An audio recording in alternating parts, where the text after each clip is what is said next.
Hi there, folks. In today's video, we're going to be looking at Affinity Publisher and how you can use it to put together your portfolio PDFs. I'm going to take you through a brief run through of the software, how to set it up. I'm just going to actually just cancel that. What we're going to do is recreate David's example. I'm just going to show you how simple it is just to put these portfolio pages together. Affinity is currently part of the 3-month trial publisher that you can get along with Photo and Designer if you haven't already. Highly recommend it. It gives you a lot of leeway, a lot of ease of use over creating your portfolio than say other softwares such as PowerPoint, Word, etc. I mean, you're free to use those by all means, but you might just find a bit more latitude in what you wanted to do using Publisher. It also gives you a handy file export window where we can just keep an eye on how big your PDF is going to be when you export it,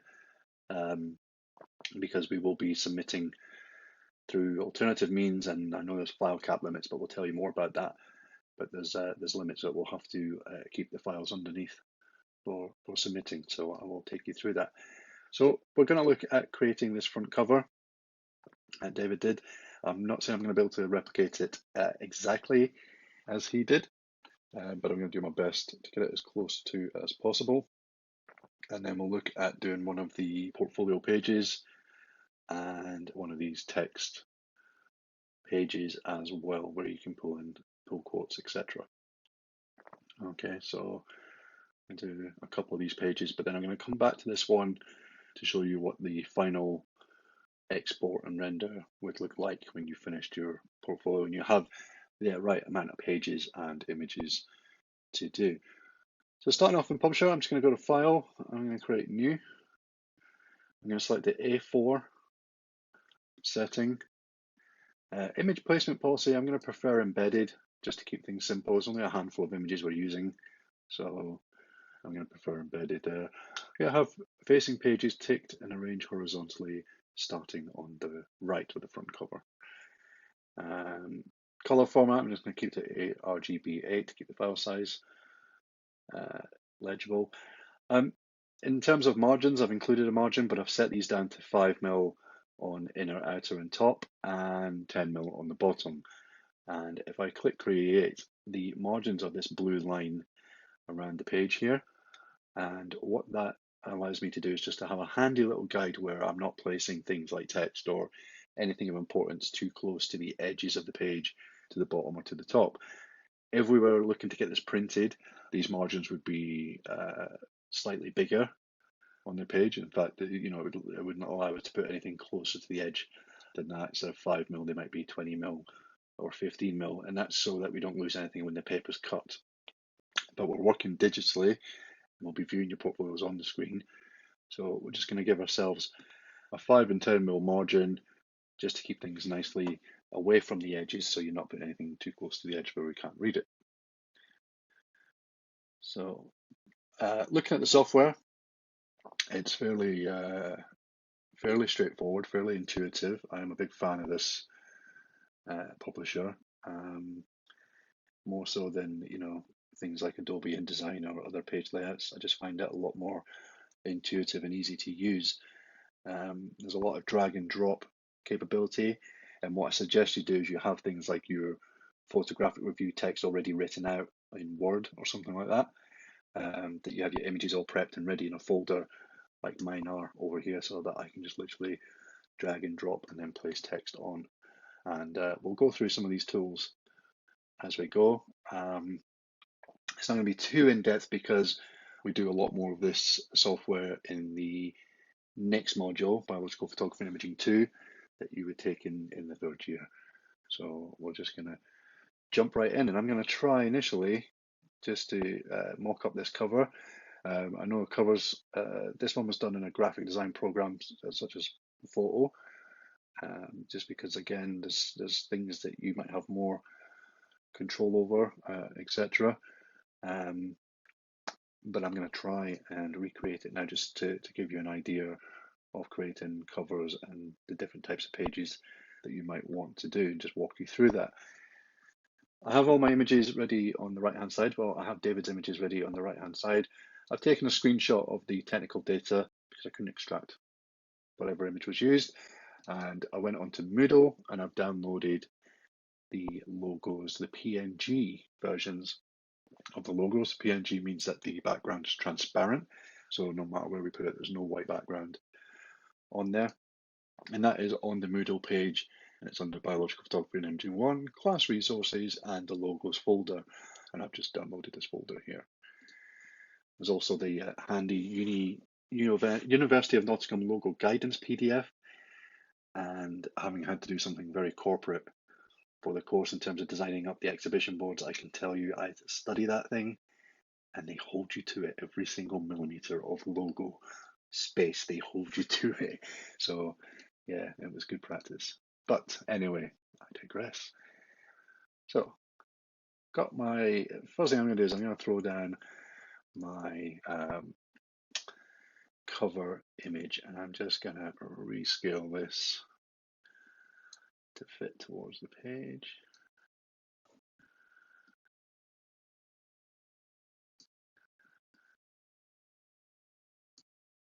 So I'm going to center that, and then I'm just going to have a look at this.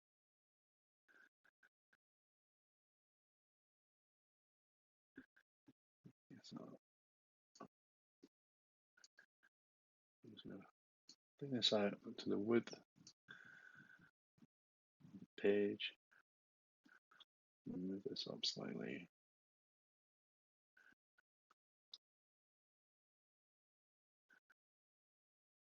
There we go. There, that was it.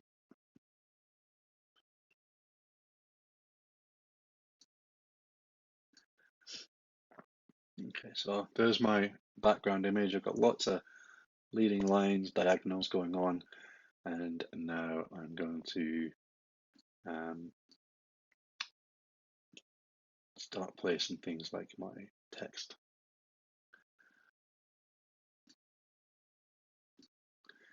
If I was to click on another page and just bring this back up, you can see that the layers palette changes depending on what page I'm on. So this is the page I'm on. Now I've got my border area there, and then in the white line, that is actually my page cut. So anything beyond this white line here is not going to be seen. So if I just do, where's it gone? Preview mode, you can see where this cuts off. So I'm actually, because we're going to be working with images, I'm going to actually keep preview mode on, just so I can see the page edges.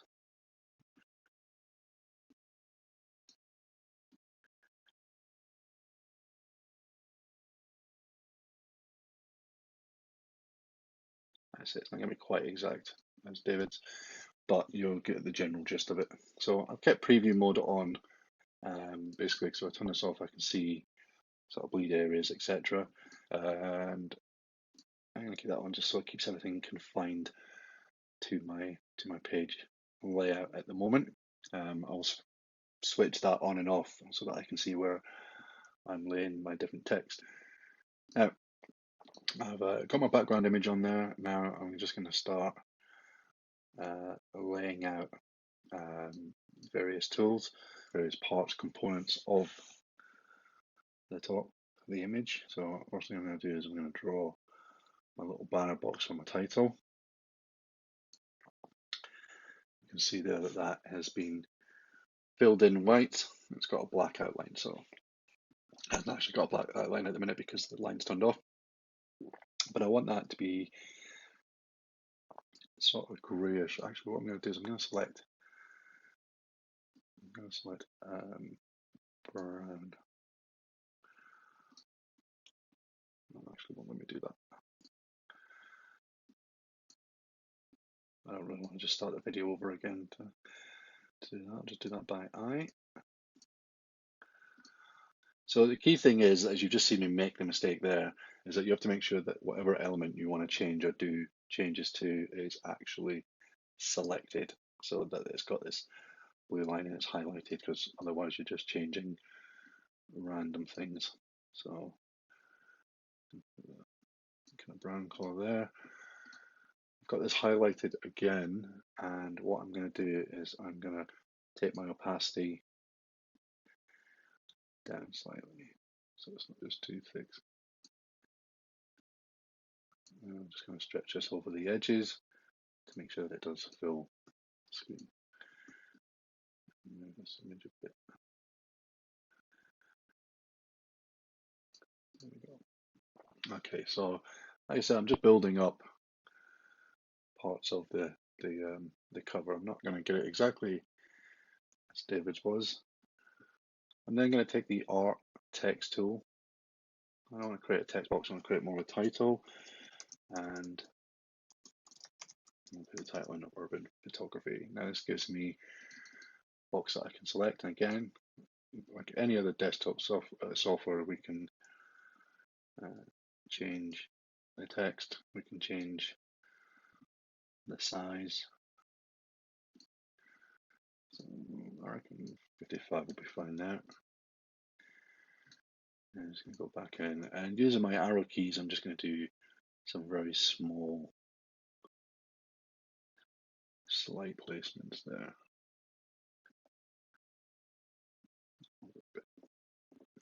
There we go. Okay, so that's me got my title on. I'm just going to come back over here. I'm just going to double check this.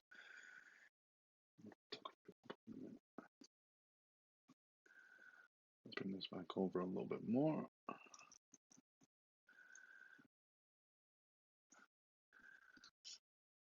And using keyboard shortcuts such as Command plus minus or Control plus minus, I can zoom in and out.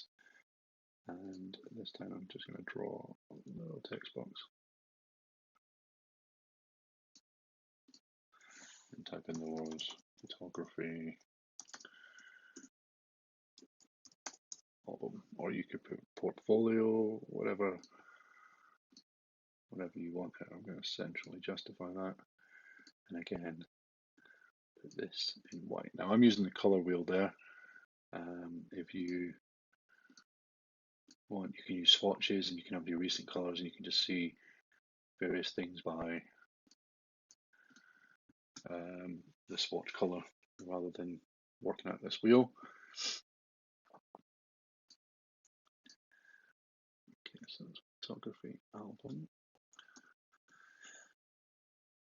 So I'm just using basic shapes, the text tool, the opacity tool, etc., just to get a feel for this. So I'll put the masthead in here, the title page, and what I'm going to do next is place the logo, bring in the white PNG. Now the PNG, like I said, has the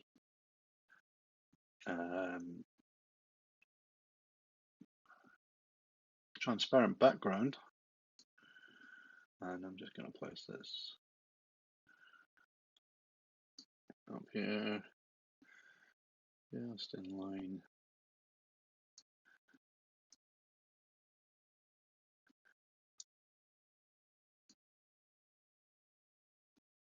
The underpass here. Sorry, I should keep talking. There we go. And then what I'm going to do is I'm going to take a text box this time so that I can manage the text in here. And we'll type in John Smith. Can't remember how many numbers your student ID has. And so what our other information we need is the module code and the module title. So we'll put the module title next. Biological.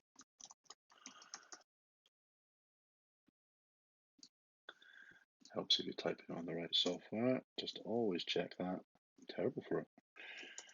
Biological photography and imaging. And that's all that's in there at the minute, so we're just going to bump this up to a bigger size.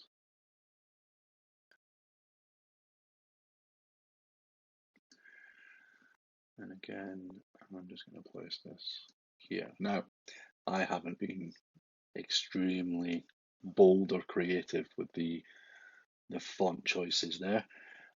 Kept it pretty simple. But let's, with this text selected, if I then went to my my font choices here, anything I've got installed on my system, I can use, and we can choose something that's maybe a bit more, creative, a bit more out there.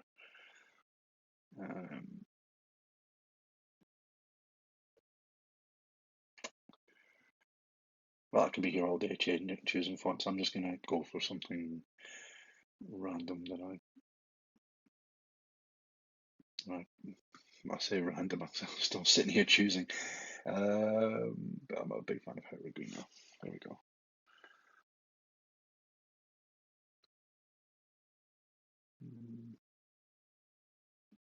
Okay, let's go with that one. And you see that the H and the Y has gone off of this. I'm just going to stretch this out a little bit, just to bring that in. And that's not going to fit. So what I'm going to do is I'm just going to drop this by 2 points. I feel like I need to go just one more. So rather than trying to resize, I'm using the font sizes. That's a little bit better.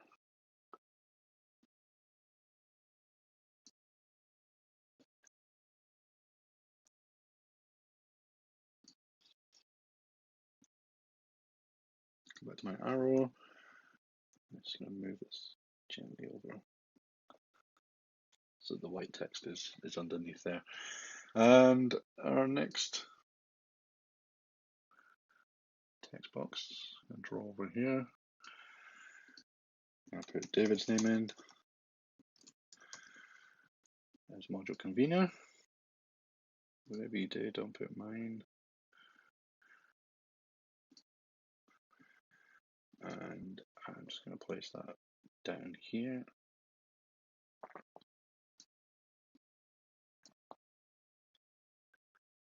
And the last thing we need is the module code.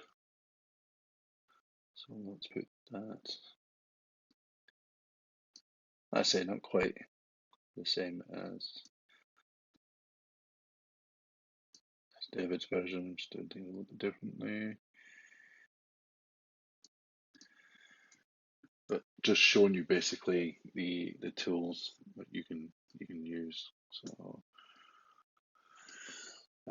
Life 2018, and we're going to just increase that again. Up to it. My arrow, so I can move it around, rotate it, put it on that line there. So what we've both tried to do in both examples here is to use the diagonal lines there to give a sort of plane for the text. If you did this in other software, you could tweak this text. In fact, it's a bit more advanced, but if you're brave enough, you can go into things like the Affinity Designer, the Affinity Photo personas here, and we could start to warp this so that it fits in a bit better.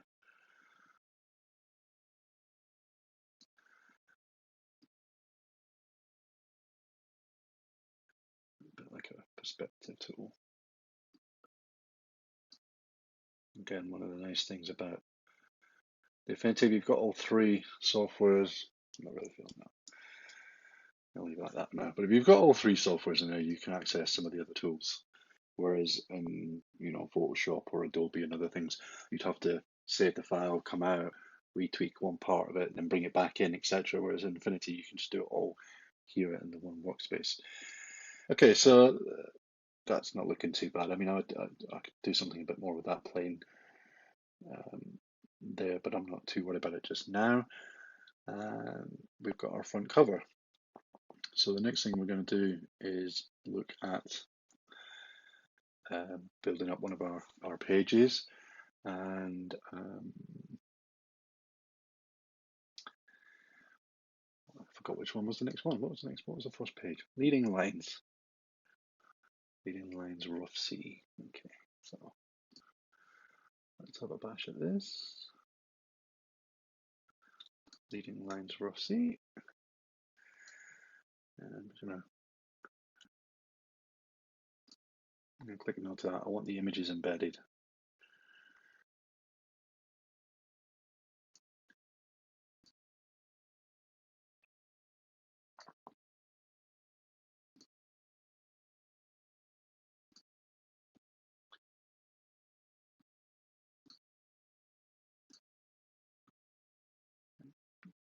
So there's our full image. I placed it centrally in the middle of the page. What I'm actually going to do is draw a rectangular box for a black background. Yeah, it looks like I've drawn over the top. And then what we're going to do is we're going to select our box, come up to this button here and press send to the back. Okay, so we can move things or layers forward. I could have just grabbed the layer and moved these around, etc. But again, there's a button there that just literally sends stuff to the back. So again, I'm on a different double page spread here, and these are my layers. These are my different elements. You can see that my front cover is quite safe. I can't do anything to the layers of my front cover without clicking over here first. And then again, we can just start to add in our text, our title. So we've got the theme of it. Put about 40. There we go. And a lot of the time, it's just tweaking, just placing things, tweaking it. It's nothing overly complicated about what we're doing here.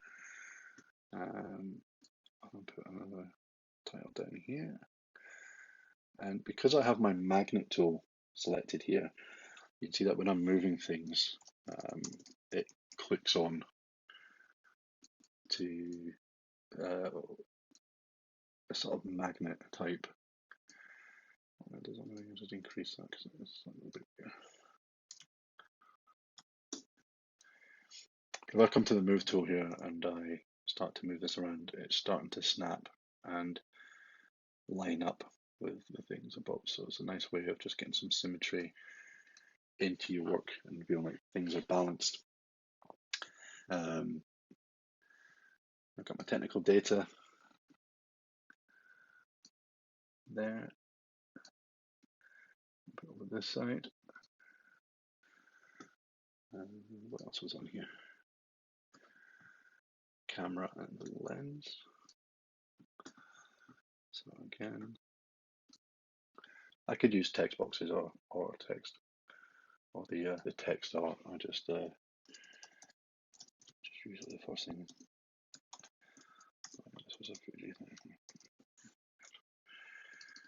Again, 18 we find there. And that's, again, these red lines are coming up that allow me just to see that that is centralized across the bottom of the page there with those other words as well. So again, just building up a nice bit of balance. And finally, page number 3. And the thing with the word art as well is that, the text art is that you can resize it to get the right size that you want. So there we go, just nicely balanced off, and there's our first portfolio page. Now, by having technical detail ready, by having the image ready, and a sense of how I want things to lay out, it literally takes minutes, okay, 5-10 minutes just to lay out a page. It's not a lot of work. Throw the image down. I've got my theme, leading lines. I've got a title for the image. I've got my technical data as well. So that's everything required for it there. Just realising the front cover I didn't do the smaller. I'll come back to that in a minute. Next thing is the text page. And first thing I'm going to do is, now the reason I draw a black rectangle is because I can just select it as an object at any time, change the colour, change the opacity, make any changes to it, rather than changing page settings. So it just gives me a bit more sort of freedom to do what I want with it.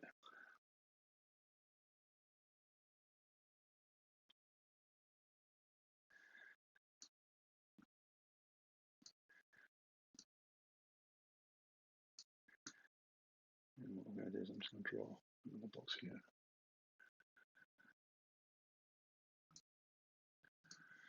I'm going to grab the image. It's going to be this one.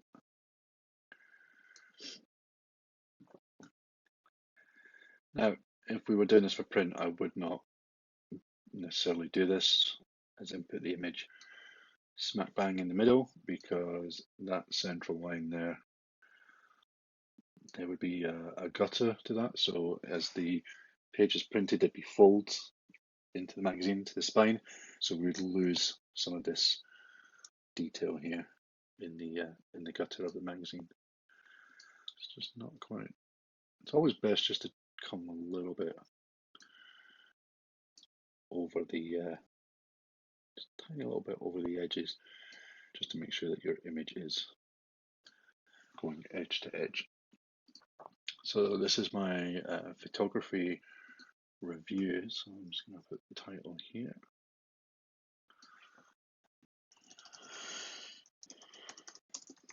And it's not invisible ink, it's just in white, so I'm going to change that.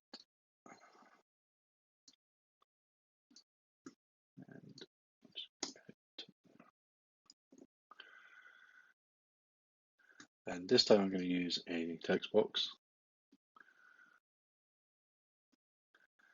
And what I would do is I would have my text already written, and I would just be looking just to copy and paste it over. For this example, we're just going to use some lorem ipsum.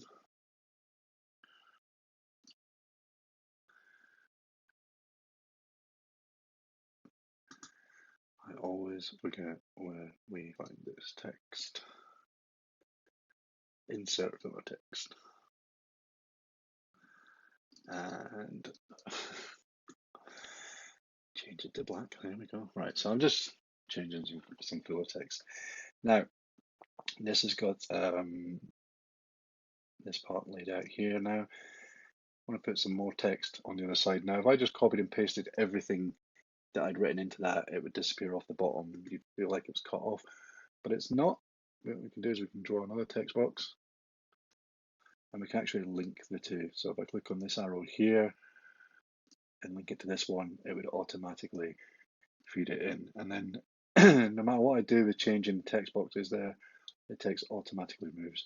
I think this is such a wonderful tool for laying out things like your reviews and your text boxes and amongst your images. It just takes so much hassle out of it as well. And if you were doing a different layout, if I come down here and just show you this, if we did this different layout, we had this big text box here, and I inserted the filler text. I've got some options over here where I've got things like columns, so I can automatically split my text into columns. So if you've got a different image that you want to use, for example, then you can have a 2 or 3 column text box going across just to break it up, so it's just not one big heavy mass of text. Okay, you can put things in like quotes, etc., pull quotes. So I'm just going to draw a text box here, get rid of the columns, and that's one of the quotes. Copy and paste this.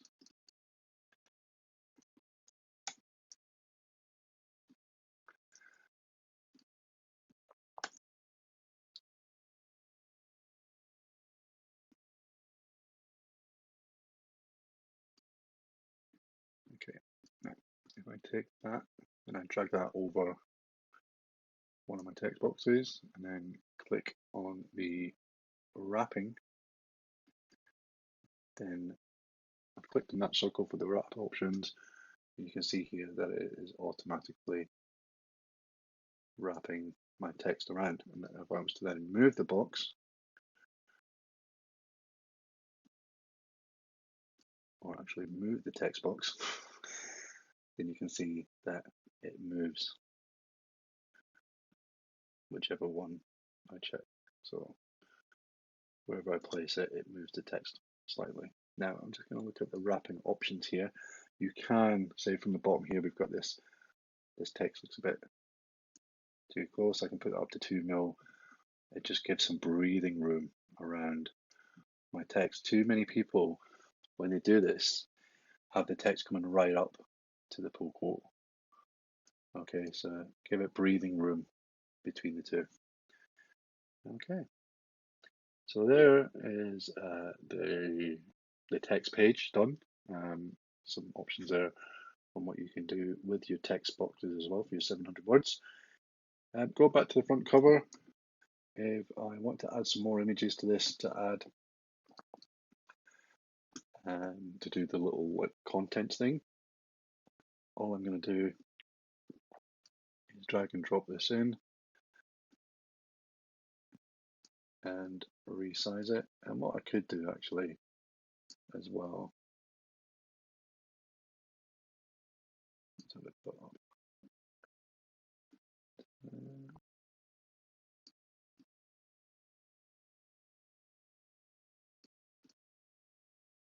What I could do is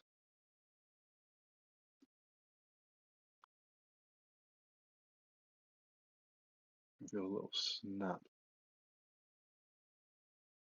happening about there, and then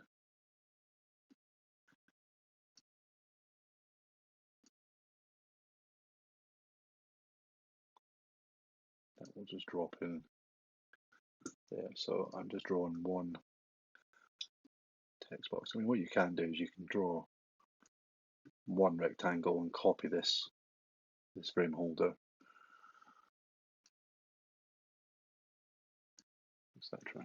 Okay, so that's all I'm doing is building those up, and then you can put text over the top of them, as we have done with any of the other. But also, you can, when you draw these things, you can actually just put in down here in the bottom right the width and height that you might want to use. And, drop that in there. And as you change the box, it changes the view, and you can use the little slider underneath again to increase or decrease that. So again, as long as you've got all your materials ready, very easy software to use. So that's the gist, and you know, it hasn't taken long at all to do. So when we finished our layout, our magazine, and we've got our pictures done, got the text done, got the titles, the logos, all the names and words that we need to have, we want to export this and finalize this. So if I just come to File and Export. Now, if I save it at any point, it will be saved as an Affinity Publisher document, okay, which means I can come back in and tweak anything I want. So we have presets here, digital, etc. What I'm going to do is I'm just going to change the raster DPI down to 192. Now, for viewing on the screen, 72 DPI for your images is fine. We can even come down to 144. But when I looked at this earlier, 192 was fine. So 144, 192. I want the estimated file size to be under 100 meg. Okay. And I will have a look to see what we can do if you are doing your PDF in other softwares. I might get in touch with you and find out what you're using, just as a way of doing guides on things. So if you're using PowerPoint or Word, we'll have a look at what we can do to you know, get the right megabyte size coming out of it. So even at 192 on the Mac screen here, it's going to be absolutely fine. I don't have to wait for this to finish calculating, by the way. I can just click export if I think it's going to be fine, which I know it's going to be fine. It's going to come up about 45 meg. It takes a little while to calculate what size it wants to be.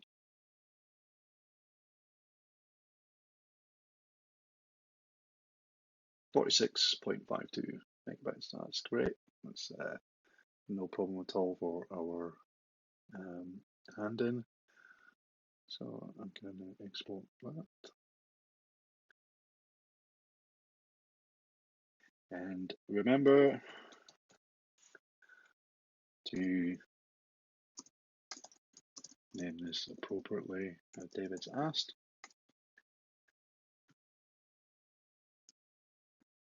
I'm going to save that. Let's just export it. It's building that PDF up. Sorry if it looks like I've been looking down most of the time. My face is down the bottom corner of the screen, so I've got quite a big flat screen. The camera's all the way up the top, so it looks like I'm looking at the bottom corner. I'm just checking that everything looks all right. And every time, because it's such a big screen, every time I'm looking around the screen, it looks like I'm not engaging with you, but I'm here. So that's just exporting, building our portfolio, building our PDF, putting all the material together. And you'll see here on the desktop we have, let's have a look at that. Open that up in Acrobat. Oh yeah, it looks fantastic. So even at a much reduced DPI, it still looks great. The pictures look fantastic. Everything's nice and crisp. Yeah, fantastic. So, 192 DPI. Love that shot. 192 DPI. You'd even get away with 142 DPI, and it just gives you a very manageable file size. So when it comes to exporting and uploading, this will give you further instruction. We're just waiting for IT to confirm a few things, but it's a very manageable file size. So I hope you found that useful. I hope you got through that, and I hope you do make use of the Affinity trial. It's not compulsory by any means, but it's there. It's a great tool. It's free for the next 3 months. Plenty of time to get your portfolios done. Next term, we'll be using it in the next module, and if you go into Masters, we use it more in depth. The 3 softwares where you make much bigger publications using Publisher, etc. And I believe they've got great rates on it at the minute as well, 50% off the price. So for one-off payments compared to the Adobe subscription, I mean, it's a no-brainer for me because it's such an easy software to use. So let me know if you've got any questions technically about the software or anything that I can go back over for you, and I will do. And good luck with it. Thank you.